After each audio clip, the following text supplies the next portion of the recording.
How can you tell if a ball python feels threatened? They don't get louder, they get smaller. Ball pythons come from West and Central Africa, where survival depends on staying hidden, not standing their ground. They're ground-dwelling nocturnal ambush predators. In the wild, they spend much of their time tucked into burrows, dense cover, and just conserve energy and avoid attention. When something feels wrong, their instinct isn't to strike first, it's to withdraw.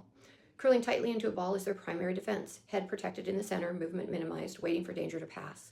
That response is completely normal in the moment, but when a ball python spends most of its time balled up, frozen, or buried in a hide, it's often a sign that the environment doesn't feel predictable yet. This is why ball pythons are often described as calm.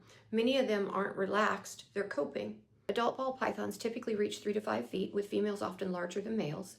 With proper care, they commonly live 20 to 30 years or longer. This is a long-term species, a long-term commitment. They're built for patience, consistency, and not frequent change. Feeding behavior follows the same pattern. Ball pythons are selective feeders. Missed meals are often blamed on stubbornness. In reality, appetite is closely tied to perceived safety. Inconsistent temperatures, inadequate hides, low or fluctuating humidity, or too much early handling can all trigger a shutdown response. When a ball python doesn't eat, it's often saying something here doesn't feel right yet. Color morphs, like this beautiful girl, don't change this. Every ball python shares the same instincts. Appearance doesn't override biology. Here's the key principle this species teaches. Ball pythons don't show stress through chaos. They show it through restraint. Less movement, less exploration, less engagement, forming a ball. So how do you help a ball python feel as safe as this girl clearly does? You don't start by taming the snake. You start by stabilizing its world. Temperatures should be consistent and appropriate before handling ever begins. Humidity should support normal shedding. Hides should be snug enough that the snake can press against the walls on multiple sides. The enclosure should feel like a place to disappear, not a place to perform.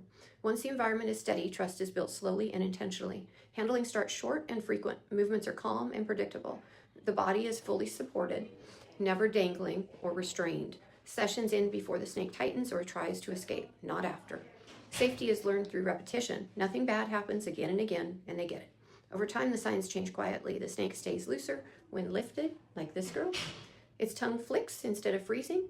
It explores more often. Feeding becomes reliable. These aren't sudden transformations. They're small shifts that tell you trust is forming. A ball python doesn't need to be forced into comfort. It needs time, consistency, and a reason to believe the environment won't surprise it. That's when ball pythons loosen. Not because the snake was tamed, but because it finally feels safe enough to exist. And clearly, this beautiful girl, even though she wears a little frowny face, hi baby, feels very safe and comfortable and very well socialized.